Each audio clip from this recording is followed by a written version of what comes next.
This podcast is brought to you by GoMoto, the service lane kiosk that grows your business. Want to increase revenue, improve the customer experience, and maximize service efficiency?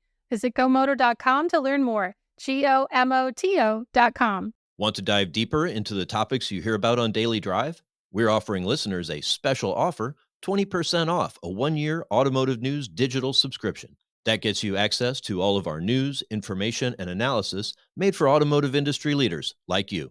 Go to autonews.com/dailydrive promo to redeem. Welcome to Daily Drive for Wednesday, November 8th, 2023. I'm Jake Neer with Automotive News in Detroit, in for Jamie Butters. And I'm Kellen Walker in Las Vegas. Today on the show, Cruise is now recalling 950 of its robotaxis. Renault cuts a big part of its stake in Nissan, and keeping AM radio in EVs could cost automakers almost $4 billion. Plus, we'll take a listen to the latest and final episode of our podcast series, Driving to Zero, exploring the biggest challenges ahead for the auto industry's attempt to cut carbon emissions. These automakers have made good pledges about decarbonization, but they're not quite saying we're doing everything we can right now before they get there. Let's run through all the news you need to know to keep up in the auto industry. Cruise is recalling 950 driverless cars from the roads across the U.S., and the company may withdraw more. The move follows an accident involving one of Cruise's robotaxis in San Francisco last month. A pedestrian was struck by a hit-and-run driver and thrown into an adjacent lane and was hit a second time by a Cruise robotaxi that was not able to stop in time. According to NHTSA's website, the collision detection system of the Cruise automated driving software may improperly respond after a crash. The website shows that Cruise has deployed an over-the-air software update on all of its supervised test fleet vehicles. It says all affected driverless vehicles will also be repaired before returning to service. Late last month, Cruise said it would suspend all operations nationwide after the California Department of Motor Vehicles ordered the robotaxi operator to remove its driverless cars from state roads. This also comes a day after General Motors, which has a majority stake in Cruise, said it's temporarily halting production of its fully autonomous Cruise Origin van. Renault has cut its stake in Nissan to 15%, down from about 43%. Renault is cutting its stake by placing more than 28% of the Japanese automaker in a French trust, putting them on equal footing. The automakers say the new agreement for the restructured alliance between Renault, Nissan, and their junior partner Mitsubishi Motors comes into effect today. Nissan and Renault finalized the terms of the deal in July after unveiling a sweeping overhaul of their partnership in London early this year. That came after months of intense negotiation amid the Japanese automaker's concerns about protecting its intellectual property in future collaborations. Rivian boosted its 2023 production forecast to 54,000 vehicles.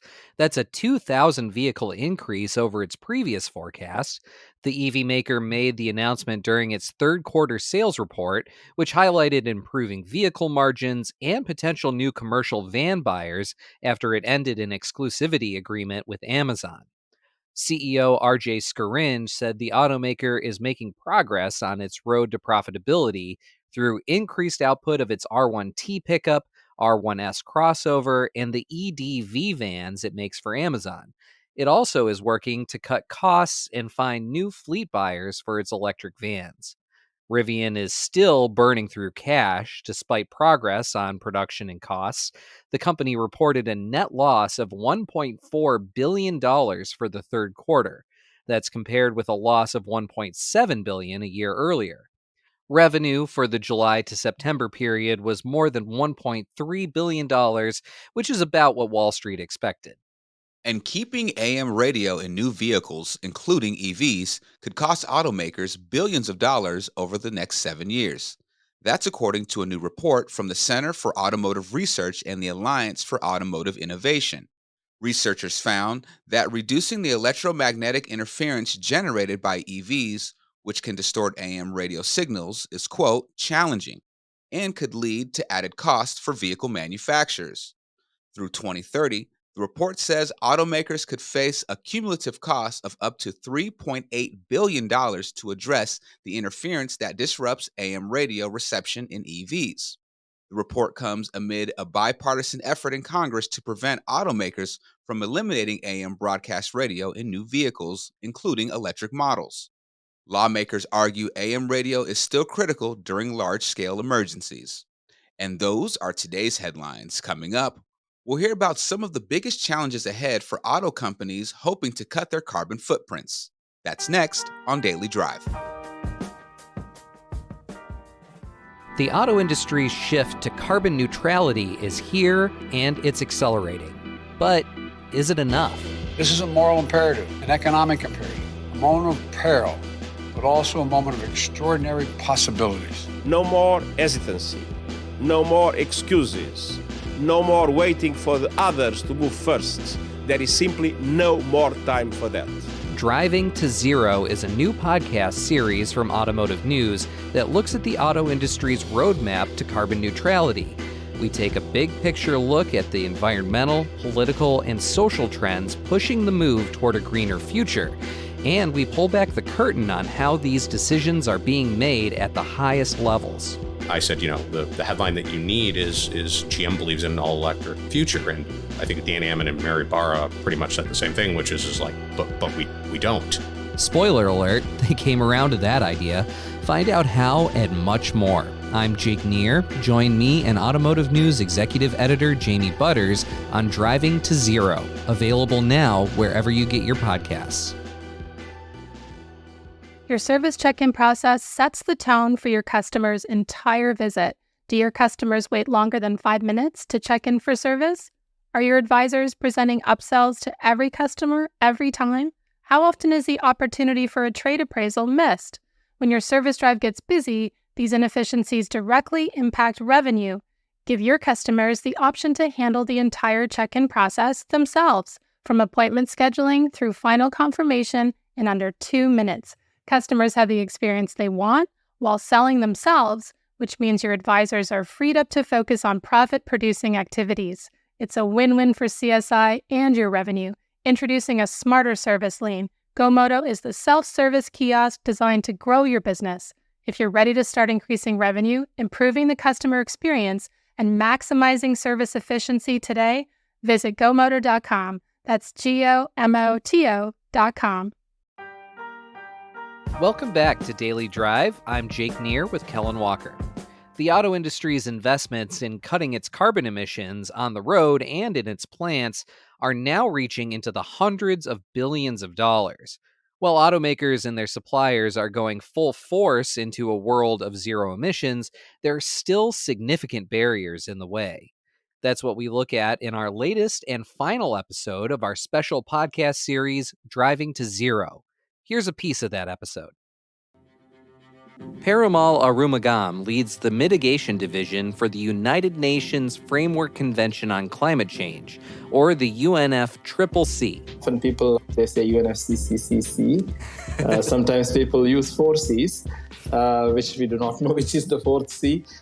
So often now we call, like when people speak, they normally say UN Climate Change Secretariat. Could be cool, or it could be... the cool Climate Secretariat. Yeah. There you go. Perumal says the UNFCCC essentially acts as the chief accountability office for the Paris Climate Agreement.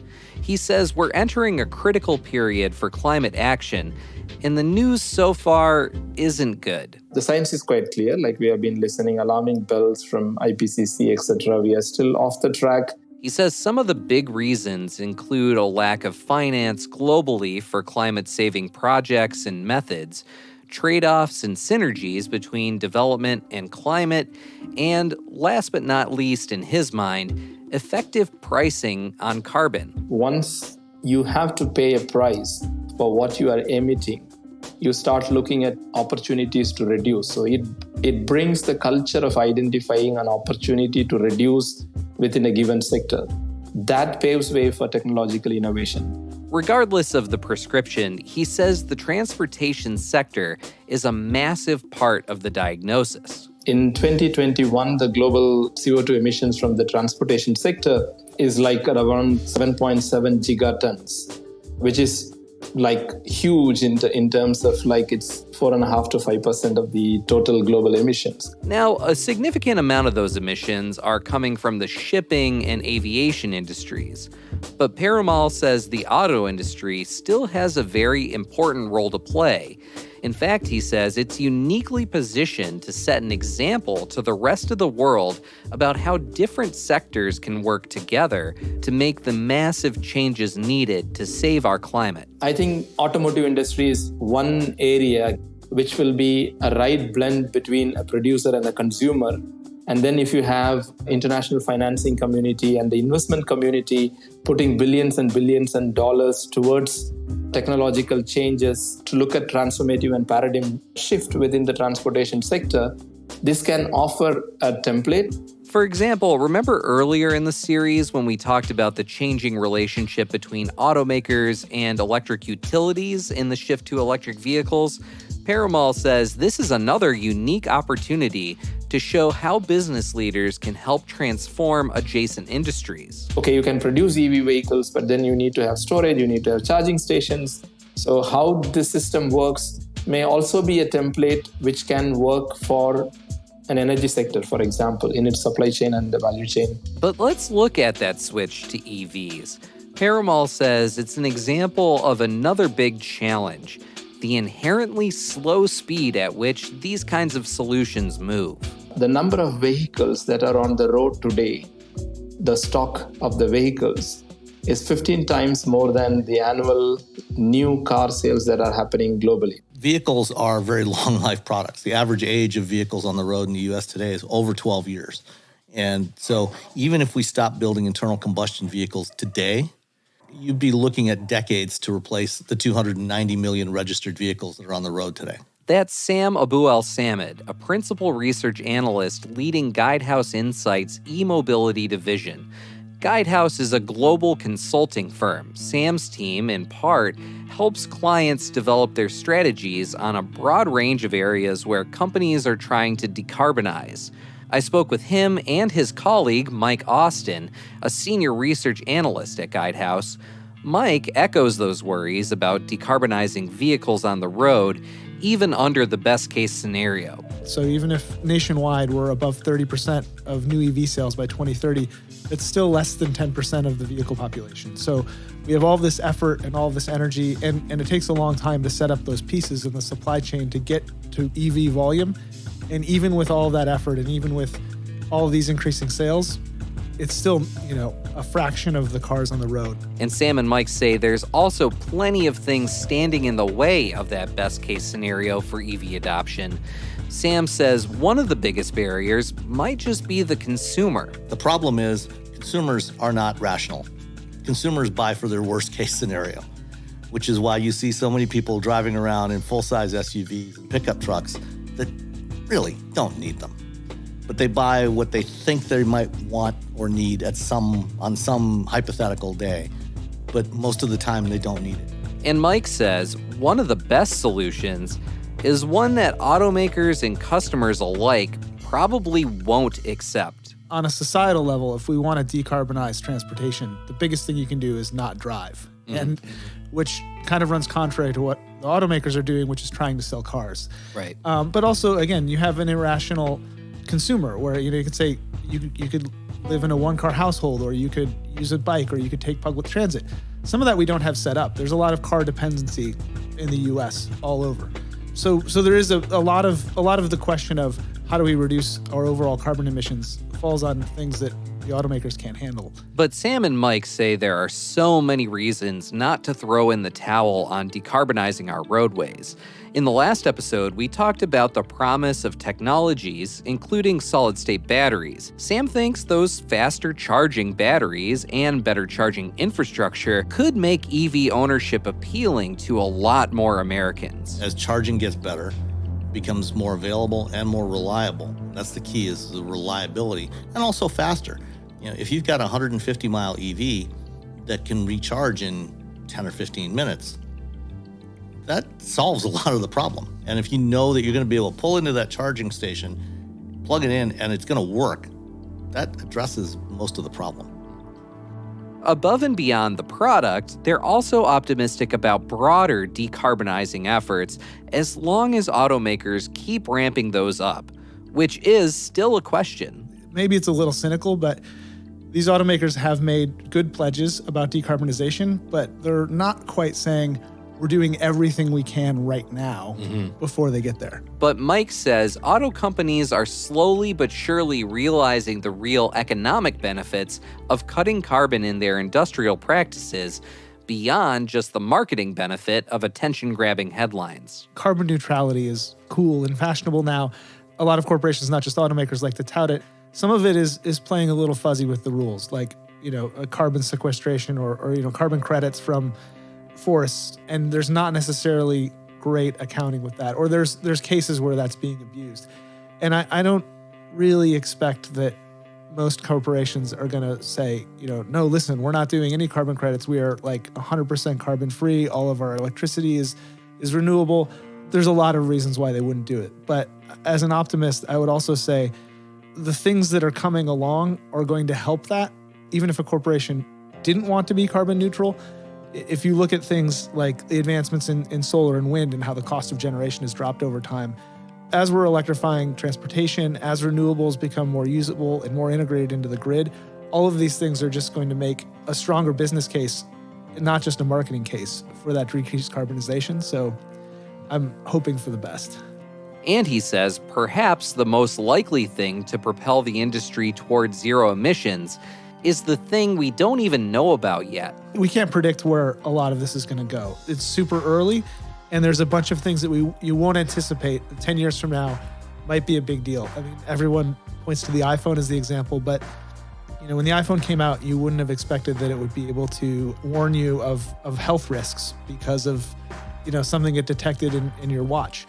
Similarly, we're not going to, we don't know that about electrification and batteries and the changing transportation landscape, but it's all interconnected. So, the more that you can put those pieces together and maybe make guesses at what's going to fit together or what's going to be that catalyst to make a bunch of change, that's where you're going to find the clearest picture in your crystal ball. Driving to Zero is a special podcast series from Automotive News. You can find all full episodes wherever you get your podcasts. That's Daily Drive for today. I'm Jake Neer, in for Jamie Butters. And I'm Kellen Walker. Thanks to Automotive News journalists Lawrence Iliff and Audrey LaForest for their reporting for today's podcast. You can get the latest news on manufacturing, autonomous vehicles, and everything happening in the auto industry at autonews.com. Come back tomorrow for a preview of this year's LA Auto Show. If you enjoy the podcast, remember to like, leave a review, and subscribe so you never miss an episode.